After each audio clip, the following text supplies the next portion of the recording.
महाशिवरात्रि व्रत की प्रामाणिक और पौराणिक कथा। पूर्व काल में चित्रभानु नामक एक शिकारी था। जानवरों की हत्या करके वह अपने परिवार को पालता था। वह एक साहूकार का कर्जदार था, लेकिन उसका ऋण समय पर न चुका सका। क्रोधित साहूकार ने शिकारी को शिव मठ में बंदी बना लिया। संयोग से उस दिन शिवरात्रि थी। शिकारी ध्यान मग्न होकर शिव संबंधी धार्मिक बातें सुनता रहा। चतुर्दशी को उसने शिवरात्रि व्रत की कथा भी सुनी। शाम होते ही साहूकार ने उसे अपने पास बुलाया और ऋण चुकाने के विषय में बात की। शिकारी अगले दिन सारा ऋण लौटा देने का वचन देकर बंधन से छूट गया। अपनी दिनचर्या की भांति वो जंगल में शिकार के लिए निकला, लेकिन दिन भर बंदी गृह में रहने के कारण भूख प्यास से व्याकुल था। शिकार खोजता हुआ वो बहुत दूर निकल गया। जब अंधकार हो गया तो उसने विचार किया कि रात जंगल में ही बितानी पड़ेगी। वो वन एक तालाब के किनारे एक बेल के पेड़ पर चढ़कर रात बीतने का इंतजार करने लगा।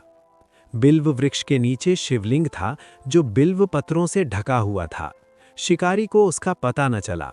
पड़ाव बनाते समय उसने जो टहनियां तोड़ी, वे संयोग से शिवलिंग पर गिरती चली गईं। इस प्रकार दिन भर भूखे प्यासे शिकारी का व्रत भी हो गया और शिवलिंग पर बिल्व पत्र भी चढ़ गए। एक पहर रात्रि बीत जाने पर एक गर्भिणी हिरणी तालाब पर पानी पीने पहुंची। शिकारी ने धनुष पर तीर चढ़ाकर ज्यों ही प्रत्यंचा खींची, हिरणी बोली, हे शिकारी, मैं गर्भिणी हूं, शीघ्र ही प्रसव करूंगी। तुम एक साथ दो जीवों की हत्या करोगे, जो ठीक नहीं है। मैं बच्चे को जन्म देकर शीघ्र ही तुम्हारे समक्ष प्रस्तुत हो जाऊंगी, तब मार लेना। शिकारी ने प्रत्यंचा ढीली कर दी और हिरणी जंगली झाड़ियों में लुप्त हो गई। प्रत्यंचा चढ़ाने तथा ढीली करने के वक्त कुछ बिल्वपत्र अनायास ही टूटकर शिवलिंग पर गिर गए। इस प्रकार उससे अनजाने में ही प्रथम प्रहर का पूजन भी संपन्न हो गया। कुछ ही देर बाद एक और हिरणी उधर से निकली। शिकारी की प्रसन्नता का ठिकाना न रहा। समीप आने पर उसने धनुष पर बाण चढ़ाया। तब उसे देख हिरणी ने विनम्रतापूर्वक निवेदन किया, हे शिकारी, मैं थोड़ी देर पहले ऋतु से निवृत्त हुई हूँ, कामातुर विरहिणी हूँ, अपने प्रिय की खोज में भटक रही हूँ। मैं अपने पति से मिलकर शीघ्र ही तुम्हारे पास आ जाऊंगी। शिकारी ने उसे भी जाने दिया। 2 बार शिकार को खोकर उसका माथा ठनका। वो चिंता में पड़ गया। रात्रि का आखिरी पहर बीत रहा था। इस बार भी धनुष से लगकर कुछ बेलपत्र शिवलिंग पर जा गिरी तथा दूसरे पहर की पूजन भी संपन्न हो गई। तभी एक अन्य हिरनी अपने बच्चों के साथ उधर से निकली। शिकारी के लिए ये स्वर्णिम अवसर था। उसने धनुष पर तीर चढ़ाने में देर न लगाई। वो तीर छोड़ने ही वाला था कि हिरनी बोली, हे शिकारी, मैं इन बच्चों को इनके पिता के हवाले करके लौट आऊंगी। इस समय मुझे मत मारो। शिकारी हंसा और बोला, सामने आए शिकार को छोड़ दूं, मैं ऐसा मूर्ख नहीं। इससे पहले मैं 2 बार अपना शिकार खो चुका हूं। मेरे बच्चे भूख प्यास से व्यग्र हो रहे होंगे। उत्तर में हिरणी ने फिर कहा, जैसे तुम्हें अपने बच्चों की ममता सता रही है, ठीक वैसे ही मुझे भी। हे शिकारी, मेरा विश्वास करो, मैं इन्हें इनके पिता के पास छोड़कर तुरंत लौटने की प्रतिज्ञा करती हूँ। हिरणी का दुख भरा स्वर सुनकर शिकारी को उस पर दया आ गई। उसने उस मृगी को जाने दिया। शिकार के अभाव में तथा भूख प्यास से व्याकुल शिकारी अनजाने में ही बेल वृक्ष कर बैठा बेलपत्र तोड़ तोड़कर नीचे फेंकता जा रहा था। पौ फटने को हुई तो एक हष्टपुष्ट मृग उसी रास्ते पर आया। शिकारी ने सोच लिया कि इसका शिकार वो अवश्य करेगा। शिकारी की तनी प्रत्यंचा देखकर मृग विनीत स्वर में बोला, हे शिकारी, यदि तुमने मुझसे पूर्व आने वाली 3 मृगियों तथा छोटे छोटे बच्चों को मार डाला है, तो मुझे भी मारने में विलंब न करो, ताकि मुझे उनके वियोग में एक क्षण भी दुख न सहना पड़े। मैं उन हिरनियों का पति हूँ। यदि तुमने उन्हें जीवन दान दिया है, तो मुझे भी कुछ क्षण का जीवन देने की कृपा करो। मैं उनसे मिलकर तुम्हारे समक्ष उपस्थित हो जाऊंगा। मृग की बात सुनते ही शिकारी के सामने पूरी रात का घटनाचक्र घूम गया। उसने सारी कथा मृग को सुना दी। तब मृग ने कहा, मेरी तीनों पत्नियां जिस प्रकार प्रतिज्ञाबद्ध होकर गई हैं, मेरी मृत्यु से अपने धर्म का पालन नहीं कर पाएंगी। अतः जैसे तुमने उन्हें विश्वास पात्र मानकर छोड़ा है, वैसे ही मुझे भी जाने दो। मैं उन सब के साथ तुम्हारे सामने शीघ्र ही उपस्थित होता हूँ। शिकारी ने उसे भी जाने दिया। इस प्रकार प्रातः हो आई। उपवास, रात्रि जागरण तथा शिवलिंग पर बीलपत्र चढ़ने से अनजाने में ही पर शिवरात्रि की पूजा पूर्ण हो गई। पर अनजाने में ही की हुई पूजन का परिणाम उसे तत्काल मिला। शिकारी का हिंसक हृदय निर्मल हो गया, उसमें भगवत शक्ति का वास हो गया। थोड़ी ही देर बाद वो मृग सपरिवार शिकारी के समक्ष उपस्थित हो गया, ताकि वो उनका शिकार कर सके। किंतु जंगली पशुओं की ऐसी सत्यता, सात्विकता एवं सामूहिक प्रेम भावना देखकर शिकारी को बड़ी ग्लानि हुई। उसने मृग परिवार को जीवन दान दे दिया। अनजाने में शिवरात्रि के व्रत का पालन करने पर भी शिकारी को मोक्ष की प्राप्ति हुई। जब मृत्यु काल में यमदूत उसके जीव को ले जाने आए तो शिवगणों ने उन्हें वापस भेज दिया तथा शिकारी को शिवलोक ले गए। शिवजी की कृपा से ही अपने इस जन्म में राजा चित्रभानु अपने पिछले जन्म को याद रख पाए तथा महाशिवरात्रि के महत्व को जानकर उसका अगले जन्म में भी पालन कर पाए। शिव कथा का ये है संदेश। शिकारी की कथा अनुसार महादेव तो अनजाने में किए गए व्रत का भी फल दे देते हैं, पर वास्तव में महादेव शिकारी की दया भाव से प्रसन्न हुए। अपने परिवार के कष्ट का ध्यान होते हुए भी शिकारी ने मृग परिवार को जाने दिया। ये करुणा ही वस्तुतः उस शिकारी को उन पंडित एवं पुजारियों से उत्कृष्ट बना देती है जो कि सिर्फ रात्रि जागरण, उपवास एवं दूध, दही, बेलपत्र आदि द्वारा शिव को प्रसन्न कर लेना चाहते हैं। इस कथा में सबसे महत्वपूर्ण बात यह है कि इस कथा में अनजाने में हुए पूजन पर विशेष बल दिया गया है। इसका अर्थ ये नहीं है कि शिव किसी भी प्रकार से किए गए पूजन को स्वीकार कर लेते हैं अथवा भोलेनाथ जाने या अनजाने में हुए पूजन में भेद नहीं कर सकते हैं। वास्तव में वो शिकारी शिव पूजन नहीं कर रहा था। इसका अर्थ ये भी हुआ कि वो किसी तरह के किसी भी फल की कामना नहीं कर रहा था। उसने मृग परिवार को समय एवं जीवन दान दिया, जो कि शिव पूजन के समान है। शिव का अर्थ ही कल्याण होता है। उन निरीह प्राणियों का कल्याण करने के कारण ही वो शिव तत्व को जान पाया तथा उसका शिव से साक्षात्कार हुआ। परोपकार करने के लिए महाशिवरात्रि का दिवस होना भी आवश्यक नहीं है। पुराण में 4 प्रकार के शिवरात्रि पूजन का वर्णन है: मासिक शिवरात्रि, प्रथम आदि शिवरात्रि तथा महाशिवरात्रि। पुराण वर्णित अंतिम शिवरात्रि है नित्य शिवरात्रि। वस्तुतः प्रत्येक रात्रि ही शिवरात्रि है, अगर हम उन परम कल्याणकारी आशुतोष भगवान में स्वयं को लीन कर दें तथा कल्याण मार्ग का अनुसरण करें। वही शिवरात्रि का सच्चा व्रत है। महाशिवरात्रि पर सुने शिव पार्वती विवाह की संपूर्ण कथा। इसे सुनने से मिलता है महापुण्य। महाशिवरात्रि का महापर्व भगवान शिव और माता पार्वती के विवाह उत्सव के रूप में मनाया जाता है। इस दिन भगवान शिव और माता पार्वती की विधि विधान से पूजा करने पर आपको इच्छित फल की प्राप्ति होती है। मान्यता है कि महाशिवरात्रि की पूजा पति और पत्नी को साथ में बैठकर करनी चाहिए। ऐसा करने से न सिर्फ उनके रिश्ते में मिठास बढ़ती है, बल्कि शिव पार्वती के आशीर्वाद से उनके दाम्पत्य सुख में वृद्धि होती है। महाशिवरात्रि का व्रत करने वाले दंपतियों को पूजा में शिव पार्वती के विवाह से जुड़ी इस संपूर्ण व्रत कथा का पाठ अवश्य करना चाहिए। इससे आपको महापुण्य के साथ व्रत का संपूर्ण फल प्राप्त होता है। ब्रह्मा जी कहते हैं, हे नारद, पर्वतराज हिमालय ने पत्नी मैना सहित कन्यादान का कार्य आरंभ किया।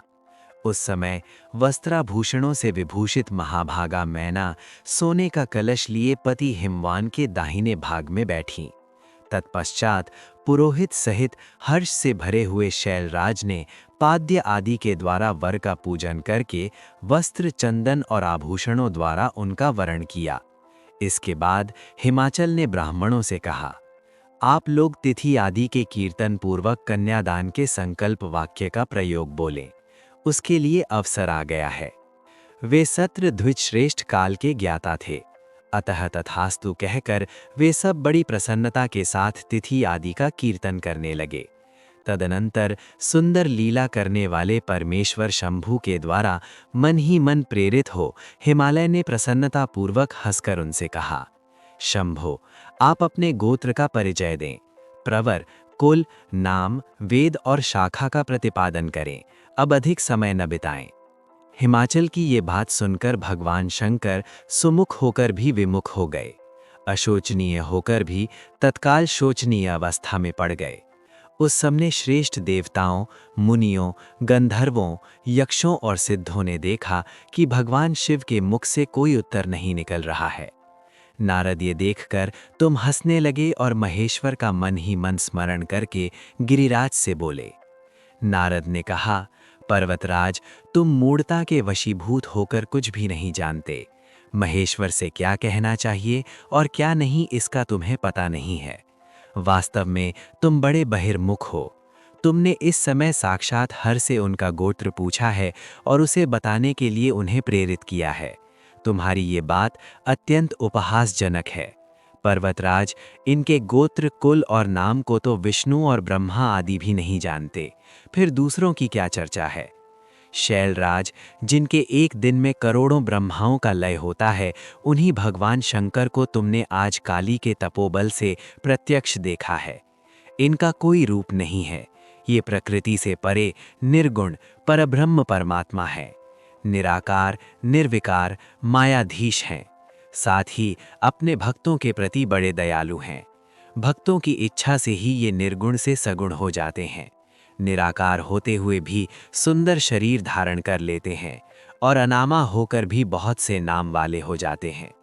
ये गोत्रहीन होकर भी उत्तम गोत्र वाले हैं, कुलहीन होकर भी कुलीन हैं।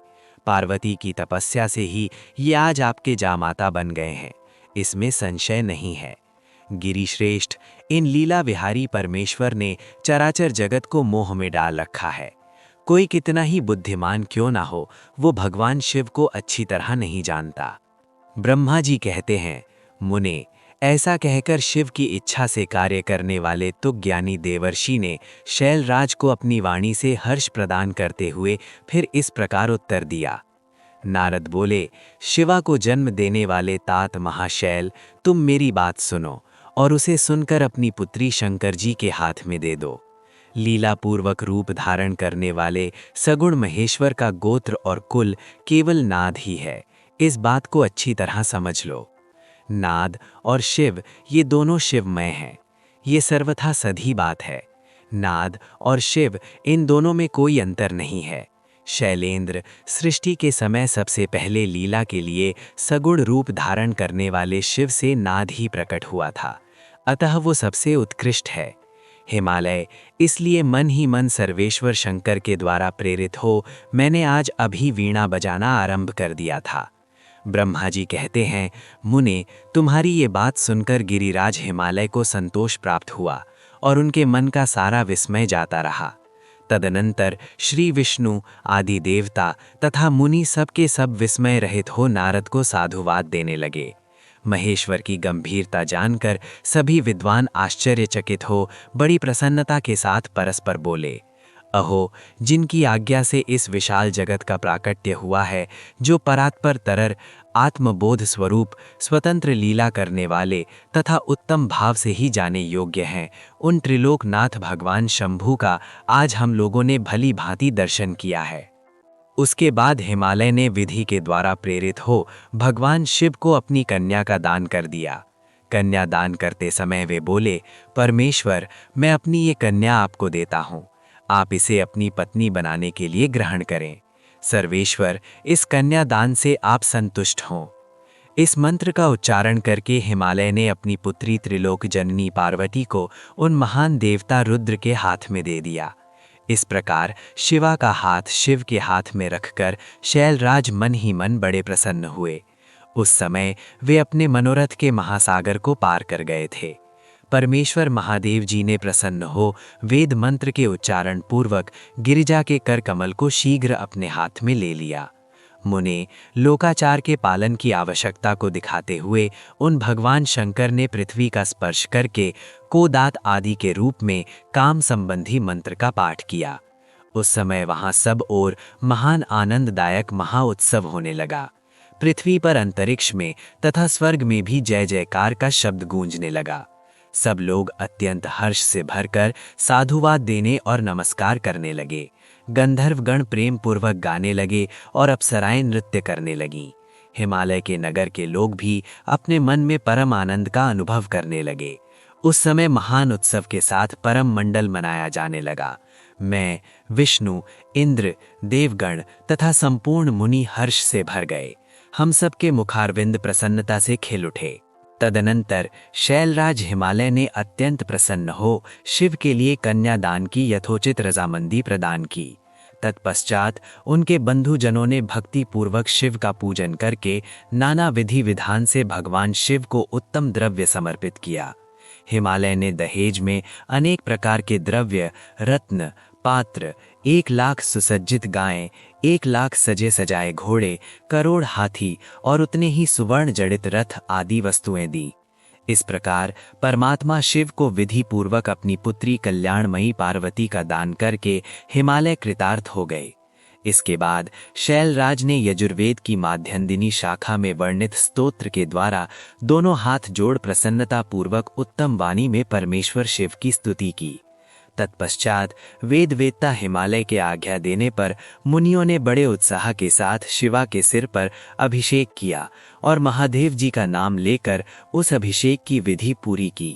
उस समय बड़ा आनंददायक महाउत्सव हो रहा था। शिव के विवाह का उपसंहार और शिव का जनवासे में लौटना।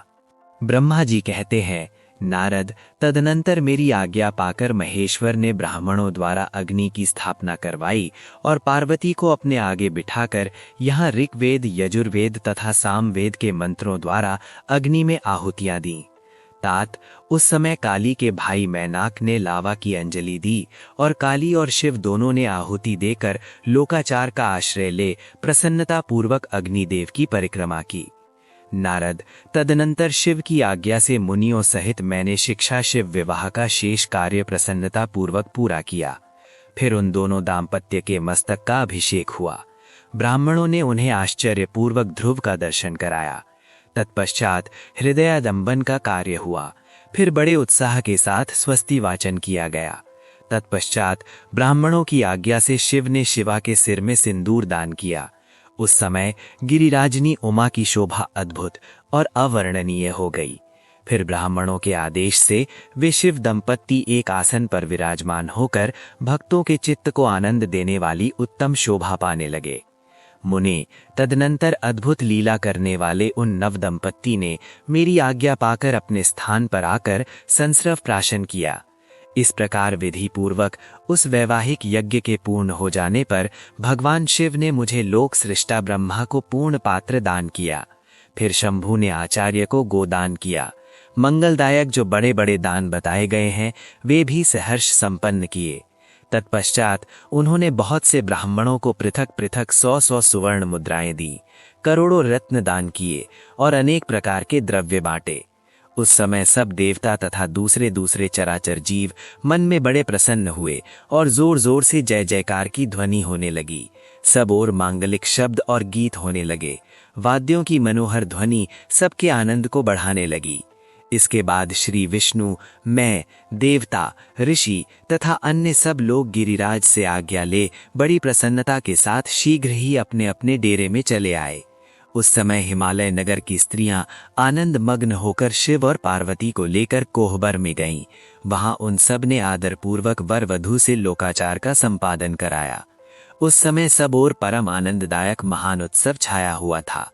तदनंतर वे स्त्रियां उन लोक कल्याणकारी दंपत्ति को साथ लेकर परम दिव्य वास भवन में ले गई और वहां भी प्रसन्नतापूर्वक लोकाचार का संपादन किया। इसके बाद गिरिराज के नगर की स्त्रियों ने समीप आकर मंगल कृत्य करके उन नव दंपत्ति को केली गृह में पहुंचाया और जय ध्वनि करती हुई उनके गठबंधन की गांठ खोलने आदि का कार्य संपन्न किया। उस समय उन नूतन दंपत्ति को देखने के लिए 16 दिव्य नारियां बड़े आदर के साथ शीघ्रतापूर्वक वहां आईं। उनके नाम इस प्रकार हैं: सरस्वती, लक्ष्मी, सावित्री, गंगा, अदिति, शची, लोपामुद्रा, अरुंधति, अहल्या, तुलसी, स्वाहा, रोहिणी, पृथ्वी, शतरूपा, संज्ञा और रति। ये देवांगनाएं तथा मनोहारिणी देव कन्याएं, नाग कन्याएं और मुनि कन्याएं भी वहां आ पहुंची। वहां जितनी स्त्रियां उपस्थित थीं उन सब की गणना करने में कौन समर्थ है। उनके दिए हुए रत्नमय सिंहासन पर भगवान शिव प्रसन्न पूर्वक बैठे। उस समय उन्होंने शिव महाशिवरात्रि की 4 कथाएं। योग परंपरा में अनगिनत शिव की कहानियां हैं जो तार्किक अंदाज में अमूल्य ज्ञान देती हैं। ये रही ऐसी ही 4 कहानियां। कहानी 1, शिव और बैलगाड़ी। सद्गुरु। ये कुछ 300 साल पहले की बात है। कर्नाटक के सुदूर दक्षिण क्षेत्र में अपनी बूढ़ी माँ के साथ एक योगी रहते थे। उनकी माँ काशी जाना चाहती थीं ताकि वो विश्वनाथ जाकर शिव की गोद में प्राण त्याग सकें। इसके अलावा उसने अपने जीवन में अपने बेटे से कभी कुछ नहीं मांगा था। उसने कहा, मुझे काशी ले चलो, मैं बूढ़ी हो रही हूँ, मैं वहीं जाके मरना चाहती हूँ। योगी ने अपनी बूढ़ी माँ के साथ दक्षिण कर्नाटक के जंगलों से होते हुए काशी के लिए एक लंबी यात्रा शुरू की। वृद्ध होने के कारण उनकी माँ का स्वास्थ्य बिगड़ गया, तो उन्होंने माँ को कंधे पर उठा लिया और जाहिर तौर पर कुछ समय पश्चात वो कमज़ोर महसूस करने लगा। उसके पास शिव से याचना करने के बजाय और कोई चारा नहीं बचा। उन्होंने याचना की, हे शिव, मुझे मेरे इस प्रयास में विफल मत होने देना। बस यही एक चीज़ है जो मेरी माँ ने मुझसे मांगा है। कृपया मुझे इसे पूरा करने दें। मैं इन्हें काशी ले जाना चाहता हूँ। हम वहाँ सिर्फ आप ही के लिए आ रहे हैं। कृपया मुझे ताकत दें। तब जैसे ही उन्होंने चलना शुरू किया तो पीछे से एक घंटी की आवाज़ सुनाई दी, जैसे कोई बैलगाड़ी आ रही हो। उन्हें धुंध से उभरती हुई एक बैलगाड़ी दिखाई दी जिसे एक बैल खींच रहा था, जो थोड़ा अजीब था क्योंकि एक बैल वाली बैलगाड़ी छोटे रास्तों के लिए होती है। जब सफ़र लंबा और जंगली इलाके से होते हुए हो तो हमेशा 2 बैल ही गाड़ी को खींचते हैं। पर जब आप थके हों तो ऐसी बारीकियों को किसे परवाह। गाड़ी नज़दीक आई पर वे चालक को नहीं देख पाए क्योंकि चालक लबादे में था और बाहर धुंध भी थी। मेरी माँ बीमार है, क्या हम आपकी खाली गाड़ी में यात्रा कर सकते हैं? उन्होंने कहा। अंदर बैठे व्यक्ति ने सिर हिला के हाँ कहा। वे दोनों गाड़ी में बैठ गए और बैलगाड़ी आगे चलने लगी। कुछ समय बाद योगी का ध्यान इस ओर गया कि जंगली रास्ता होने के बावजूद भी बैलगाड़ी बहुत आसानी से आगे बढ़ रही है। तब उन्होंने नीचे देखा और पाया कि पहिए घूम नहीं रहे हैं, वे रुके हुए थे, पर गाड़ी आगे बढ़ रही थी। तब उन्होंने बैल की तरफ देखा और पाया कि बैल बैठा हुआ था पर बैलगाड़ी चल रही थी। तब उन्होंने चालक की ओर देखा और पाया कि वहां सिर्फ लबादा ही था। उसने अपनी माँ की ओर देखा। माँ ने कहा, अरे पागल, हम पहुंच गए। अब कहीं और जाने की जरूरत नहीं है, यही वो जगह है, अब मुझे जाने दो। इतना कह के माँ ने शरीर छोड़ दिया। बैल, बैलगाड़ी और चालक सब विलीन हो गए। योगी अपने गांव लौट आया। लोगों ने सोचा, ये इतनी जल्दी लौट आया है, ये अवश्य ही अपनी माँ को कहीं छोड़ के आया है, ये उसे काशी नहीं ले गया। उन्होंने पूछा, तुम अपनी माँ को कहाँ छोड़ आए हो? उसने उत्तर दिया, हमें वहां जाना नहीं पड़ा, शिव खुद आए थे हमारे लिए। क्या बकवास है? उन्होंने कहा। योगी ने उत्तर दिया, मुझे फर्क नहीं पड़ता कि आप क्या सोचते हैं, वे आए थे हमारे लिए और यही सच है। मेरा जीवन ज्योतिर्मय हो गया है, ये मैं अपने अंतर में जानता हूं। अगर आप नहीं मानते तो ये आप जाने। तब उन्होंने पूछा, ठीक है, हमें कुछ ऐसा दिखाओ कि हम माने कि तुमने सच में शिव को देखा है और वे सच में तुम्हारे लिए आए थे। योगी ने कहा, मैं नहीं जानता, मैंने उन्हें नहीं देखा, मुझे सिर्फ एक लबादा दिखा, वहां कुछ नहीं था, वो खाली था। अचानक सबने देखा कि वो खुद वहां नहीं थे, सिर्फ उनके कपड़े ही दिखाई पड़ रहे थे। वे दक्षिण भारत के महान संत बने। जहां भी वो जाते, लोग उन्हें बिना चेहरे वाले योगी के रूप में जानते थे। कहानी 2, मल्ला, एक शिवभक्त और एक चोर। सद्गुरु। मैं आपको एक ऐसे योगी के बारे में बता रहा हूं जो उस जगह के काफी करीब रहे जहां मेरा जन्म हुआ था। मैंने उनके बारे में सुना था और उस घटना के बारे में भी जो वहां हुई थी, पर युवावस्था में मैंने इस ओर ज्यादा ध्यान नहीं दिया। उसने मुझे काफी प्रेरित किया, पर मैंने इसे उस समय अधिक महत्व नहीं दिया। वर्तमान में नंजनगुड़ के नाम से प्रसिद्ध शहर की सीमा पर मैसूर से करीब 16 किलोमीटर दूर एक योगी रहते थे। उनका नाम था मल्ला। वो किसी परंपरा से संबंध नहीं रखते थे और ना ही उन्हें कोई पूजा पाठ की औपचारिक विधि ज्ञात थी, परंतु बचपन से ही जब भी वो अपनी आंखें बंद करते तो उन्हें शिव की तस्वीर दिखाई देती थी। शायद योगी शब्द उनके लिए काफ़ी नहीं है। उनके जैसे लाखों हैं। वे शिव के कैदी हैं। उनके पास कोई विकल्प भी नहीं है।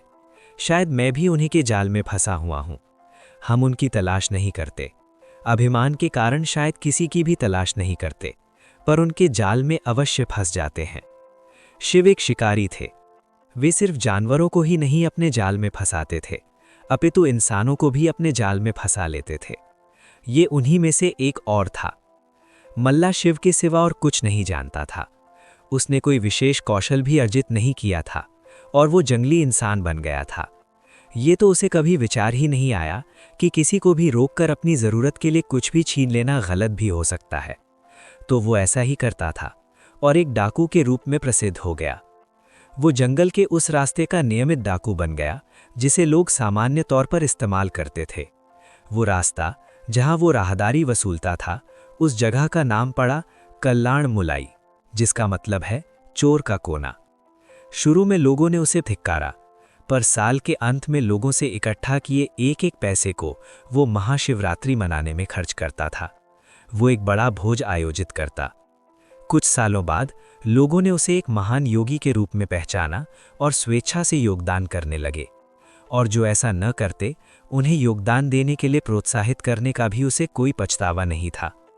कुछ सालों बाद दो योगी जो आपस में भाई थे, इस रास्ते से गुजर रहे थे। उन्होंने इस आदमी को देखा जो डाकू तो था, पर एक महान योगी भी था। उन्होंने कहा, तुम्हारा भक्ति भाव अद्भुत है, पर तुम्हारे तौर तरीकों से लोगों को कष्ट होता है।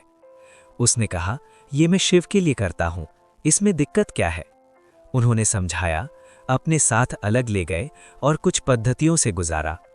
उस स्थान का नाम बदलकर कल्याण मुलाई से मल्लाण मुलाई रख दिया। आज भी ये स्थान मल्लाण मुलाई के नाम से ही जाना जाता है, और जो महाशिवरात्रि वो मनाते थे, वो आज एक विशाल संस्थान के रूप में विकसित हो गया है। डकैती छोड़ के इन योगियों के साथ बैठने के करीब 1.5 साल बाद ही उन्होंने महासमाधि प्राप्त कर ली। मल्ला को इस प्रकार मुक्त करवाने के बाद दोनों योगियों ने भी उसी दिन अपने शरीर छोड़ दिए। कबिनी नदी के किनारे इन लोगों के लिए खूबसूरत तीर्थ स्थान निर्मित है, जिसे आज भी मल्लाण मुलाई के नाम से जाना जाता है। कहानी 3, कैसे बने कुबेर शिव के महानतम भक्त। सद्गुरु। कुबेर यक्षों के राजा थे। यक्ष बीच का जीवन है। वे ना तो यहाँ के जीवन में हैं और ना ही वो पूरी तरह से जीवन के बाद वाली स्थिति में है। कहानी कुछ इस तरह है कि रावण ने कुबेर को लंका से निकाल दिया और कुबेर को मुख्य भूमि की ओर पलायन करना पड़ा। अपना राज्य और प्रजा को खोने की निराशा में उसने शिव की पूजा करना शुरू कर दी और एक शिवभक्त बन गया। शिवजी ने दया भाव दिखाते हुए उसे एक अन्य राज्य और संसार का सारा धन दे दिया।